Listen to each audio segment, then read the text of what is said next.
안녕하세요. 오늘은 팀을 이끄는 리더라면 누구나 깊이 고민해봤을 주제들을 한번 제대로 파헤쳐볼까 합니다.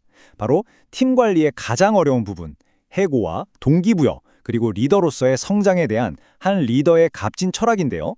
자, 바로 시작해보죠. 시작부터 정말 강력한 비유가 나오죠. 리더의 가장 힘든 일 중 하나인 해고를 완전히 다른 관점에서 보게 만드는데요. 이걸 그냥 누군가를 내보내는 거라고 생각하면 마음이 무겁잖아요. 그런데 관점을 바꿔서 남아있는 팀원들, 그러니까 이 꽃들이 더 활짝 필 수 있도록 정원을 가꿔주는 필수적인 일이라고 생각하면 어떨까요? 이건 리더의 가장 중요한 책임이라는 겁니다. 네, 그렇다면 정원을 가꾸기 위해 잡초를 뽑아야 할 때, 즉 어떤 경우에 해고가 꼭 필요한 결정이 되는 걸까요? 감정이 아니라 명확한 기준이 필요하겠죠. 지금부터 그 세 가지 기준을 하나씩 살펴보겠습니다. 첫 번째 기준은 바로 신뢰입니다. 리더와 직원 사이에는 눈에 보이지 않는 신뢰 계좌가 있다고 한번 상상해보세요. 일은 잘할지 몰라도 만약 직원이 솔직하게 소통하지 않고 자꾸 뭔가를 숨긴다면 이 계좌의 잔고는 점점 줄어서 결국 마이너스가 되고 말겠죠. 그리고 이 신뢰가 깨지는 것만으로도 해고를 고려해야 할 충분한 이유가 된다는 겁니다. 두 번째는요, 핵심 가치가 충돌할 때입니다. 회사가 추구하는 방향과 문화가 있는데 직원의 개인적인 가치관이 그것과 너무 다른 거죠. 이건 마치 배를 저어 앞으로 가야 하는데 한 명이 반대 방향으로 계속 노를 젓는 것과 같아요. 이런 상황에서는 조화로운 협업을 불가능하고 결국 팀 전체의 에너지를 갉아먹게 됩니다. 그리고 세 번째 기준. 이건 좀 냉정하게 들릴 수도 있는데요. 현재 직원보다 우리 조직에 훨씬 더 큰 가치를 더해줄 인재로 쉽게 대체가 가능할 때입니다. 하지만 이것도 결국 조직의 성장을 위해 최고의 팀을 만들어야 하는 리더의 중요한 책임 중 하나인 거죠.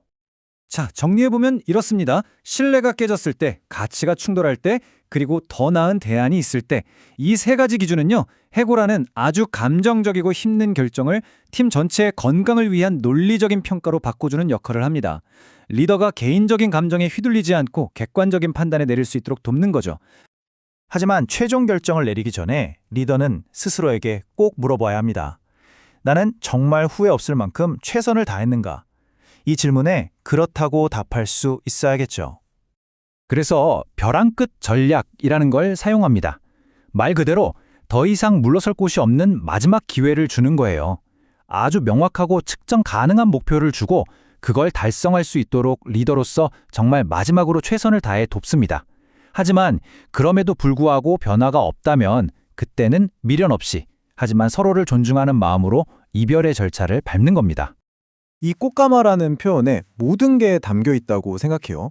이별하는 순간까지도 품위를 지켜주라는 거죠.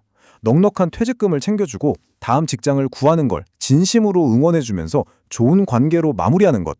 이게 바로 남아있는 팀원들에게도 우리는 사람을 함부로 대하지 않는다는 긍정적인 메시지를 주는 진짜 리더의 모습 아닐까요? 자, 이렇게 힘든 해고 과정을 피하려면 어떻게 해야 할까요? 당연히 팀원들이 스스로 동기부여가 잘 되어 있어야겠죠? 그런데 여기서 아주 재미있는, 거의 역설에 가까운 아이디어가 나옵니다. 우리가 흔히 생각하는 인센티브 제도가 오히려 독이 될 수 있다니? 이게 무슨 말일까요? 이 둘의 차이가 정말 명확하죠. 정기적으로 주는 인센티브는요, 처음엔 고맙지만 금방 당연한 내 권리가 되어버립니다. 그래서 한번 못 받으면 오히려 불만이 생기죠. 하지만 전혀 예상치 못한 순간에 받는 보상은 어떨까요? 그건 진짜 선물처럼 느껴져서 진심 어린 감사함과 긍정적인 유대감을 만들어냅니다. 바로 이겁니다. 인센티브 없음 철학의 핵심은 보상을 월급의 연장선으로 보지 않는다는 거예요. 계약서에 적힌 의무가 아니라 리더가 진심으로 정말 고맙다, 뭔가 챙겨주고 싶다 라고 느낄 때 주는 선물이어야 한다는 거죠. 바로 이 지점에서 리더와 팀 사이에 훨씬 더 건강하고 인간적인 관계가 시작되는 겁니다. 물론 이런 깊이 있는 철학이 하루아침에 뚝딱 만들어졌을 리가 없죠. 한 리더가 수많은 시행착오를 겪으면서 관점이 진화해온 그야말로 기나긴 여정의 결과물입니다.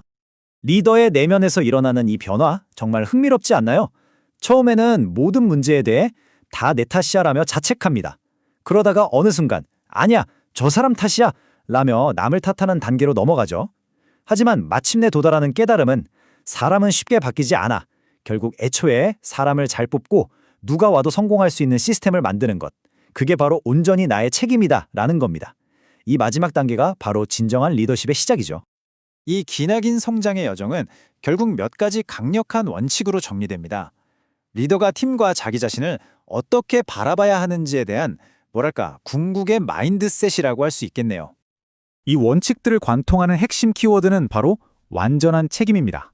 직원을 탓하지 않고 사람의 선의가 아닌 시스템으로 문제를 해결하고 특정한 에이스 한 명에게 의존하지 않는 단단한 조직을 만드는 것. 특히 저는 이 부분이 가장 인상 깊었어요. 평범한 사람들로 비범한 결과를 만들어내는 것. 야, 이게 바로 리더의 진짜 일이라는 거죠. 그리고 이 모든 이야기를 하나로 꿰뚫는 마지막 핵심 문장에 도달했습니다. 어떻게 보면 모든 것을 뒤집는 엄청난 역설이죠. 그래서 이 모든 철학은 결국 우리에게 하나의 거대한 질문을 던집니다. 채용할 때는 정말 세상 누구보다 신중하게 하세요. 하지만 일단 내 팀원으로 받아들였다면 해고라는 선택지를 아예 머릿속에서 지워버릴 각오가 되어 있는가? 그리고 마치 나 자신을 키우듯 그 사람의 성장에 나의 모든 것을 걸 수 있는가? 아마 이게 오늘 이야기의 가장 강력하면서도 실천하기 가장 어려운 도전이 아닐까 싶습니다.